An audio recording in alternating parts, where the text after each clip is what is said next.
ಬಾಂಗ್ಲಾದೇಶದಲ್ಲಿ ಮತ್ತೆ ದಂಗೆ ಶುರುವಾಗಿದೆ. ಭಾರತದ ಕಚೇರಿಗಳಿಗೆ ಕಲ್ಲು ತೂರಿದ್ದಾರೆ. ಬಾಂಗ್ಲಾದೇಶ ಒಂದು ರೀತಿಯಲ್ಲಿ ಅಕ್ಷರಶಃ ಭಸ್ಮಾಸುರನ ರೂಪವನ್ನು ಪಡ್ಕೊಂಡು ತನ್ನನ್ನು ತಾನೇ ಸುಡುವಂತಹ ಕೆಲಸವನ್ನು ಮಾಡ್ಕೊಳ್ತಾ ಇದೆ. ಅಲ್ಲಿಯ ಪತ್ರಿಕೆ ಕಚೇರಿಗಳಿಗೆ ಬೆಂಕಿ ಹಚ್ಚಿದ್ದಾರೆ. ಬಾಂಗ್ಲಾದಲ್ಲಿ ಭುಗಿಲೆದ್ದಿರುವ ಘರ್ಷಣೆಯಲ್ಲಿ ಪಾಕಿಸ್ತಾನದ ಕೈವಾಡ ಇರುವಂಥದ್ದಕ್ಕೆ ಸಂಬಂಧಿಸಿದಂತೆ ಮಹತ್ವದ ಸಾಕ್ಷ್ಯಗಳು ಭಾರತಕ್ಕೆ ಸಿಕ್ಕಿದೆ.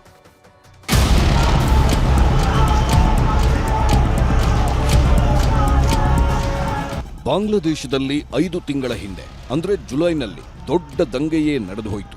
ಪ್ರಧಾನಮಂತ್ರಿ ಮನೆಯಿಂದ ಹಿಡಿದು ಸಂಸತ್ ಭವನಕ್ಕೂ ಬಾಂಗ್ಲಾ ಯುವಕರ ಗುಂಪು ಬೆಂಕಿ ಹಚ್ಚಿತ್ತು. ಈಗ ಮತ್ತೆ ಬಾಂಗ್ಲಾದೇಶದಲ್ಲಿ ದಂಗೆ ಶುರುವಾಗಿದೆ. ಬೆಂಕಿ ಹಚ್ಚೋ ಕೆಲಸಗಳಾಗಿವೆ. ಈ ಸಲ ಬಾಂಗ್ಲಾ ಜೆನ್ಜಿ ಯುವಕರ ಪಡೆ ಭಾರತದ ರಾಯಭಾರಿ ಕಚೇರಿಗಳನ್ನ, ವೀಸಾ ಕೇಂದ್ರಗಳನ್ನ ಟಾರ್ಗೆಟ್ ಮಾಡಿವೆ. ಇಷ್ಟಕ್ಕೆ ಸುಮ್ಮನಾಗದೆ ಬಾಂಗ್ಲಾದೇಶದ ಪ್ರಮುಖ ದಿನಪತ್ರಿಕೆಗಳಾದ ಪ್ರಥಮ್ ಅಲೋ ಹಾಗೂ ಡೈಲಿ ಸ್ಟಾರ್ ಕಚೇರಿಗಳಿಗೆ ರಾತ್ರೋರಾತ್ರಿ ಬೆಂಕಿ ಹಚ್ಚಿದ್ದಾರೆ.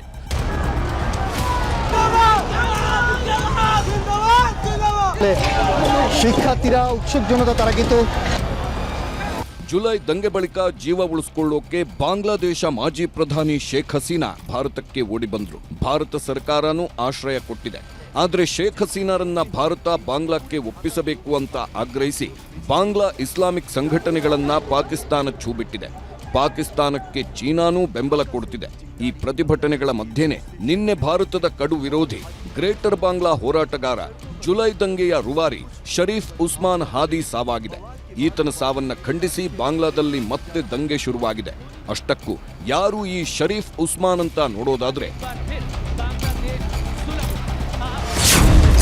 32 ವರ್ಷದ ಉಸ್ಮಾನ್ ಮುಸ್ಲಿಂ ಯುವ ನಾಯಕ. ಭಾರತದ ಪ್ರದೇಶಗಳನ್ನೂ ಸೇರಿಸಿ ಗ್ರೇಟರ್ ಬಾಂಗ್ಲಾದೇಶ ನಕ್ಷೆ ರೆಡಿ ಮಾಡಿದ್ದವನು ಈತನೇ. ಭಾರತವನ್ನ ವಿರೋಧಿಸೋದಕ್ಕೆ ಪಾಕ್ ಕೊಟ್ಟಿದ್ದ ನೆರವಿನಿಂದ ಇನ್ಕ್ವಿಲಾಬ್ ಮಂಚ ಸ್ಟೂಡೆಂಟ್ಸ್ ಸಂಘಟನೆ ಸ್ಥಾಪಿಸಿದ್ದ.